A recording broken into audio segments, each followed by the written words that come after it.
नमस्कार, मेरो नाम शिशिर र आज कविताको नाम पनि शिशिर छ। केही हुनको लागि पनि केही हुनुपर्छ। त्यस्तै बसन्त आउनु पनि पहिला शिशिर नै आउनुपर्छ। त्यसैले शिशिरको अलिअलि महत्त्वमा मैले जति बुझेको छु त्यति चाहिँ मैले कविताको मार्फत हजुरलाई नै बुझाउने प्रयास गरेको छु। कविताको छन्द चाहिँ अनुष्टुप। कविता यसो सुरु हुन्छ।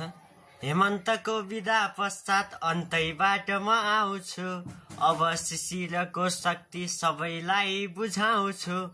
बोटका पात झारेर आगनीमा फिजाउने, क्षण क्षण बडार भन्दै सबैलाई खिजाउने।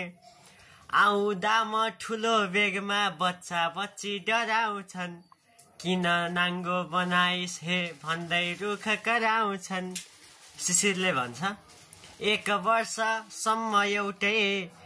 वर्षभरि एउटै लुगा तैँले लगाउँछस्, लुगा फेर्देऊ भन्नु छैन अझै उल्टे कराउँछस्।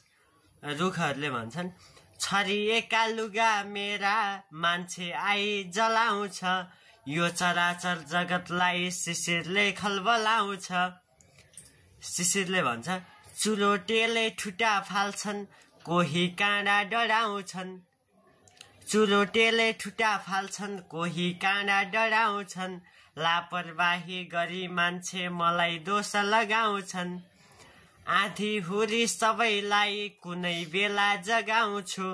मर्त्यलोक पुगी आफू राज गर्छु रमाउँछु, पानी पर्नु अगाडि नै सङ्केत दिन आउँछु। घर बाहिर निस्किए घरभित्र धपाउँछु, वर्षा ग्रीष्म दिजै पर्छन्, शरद हेमन्त दाई हुन्। सबैलाई खुसी पार्ने मेरो बसन्त भाइ हुन्, बसन्त भाइले संसार हरियाली बनाउँछ। आँपको रुखमा बस्दै कोइली गीत गाउँछ, शिशिरको महत्ता जो बुझ्दैन त्यो अबोध छ। मलाई बुझ्न हे मान्छे तँलाई अनुरोध छ, पैसाले धर्म छाड्छस् त जस्तो म त छैन नि। धर्म कर्म सबै यही हो, धर्म छाडा म होइन नि। रूप छैन कुनै मेरो, ईश्वर सब गर्दछ, केही बन्न फलामले नि ताप सहनु पर्दछ। म मर्त्यलोक छाड्दा त अशोक डुब्छ शोकमा, म मर्त्यलोक छाड्दा त अशोक डुब्छ शोकमा।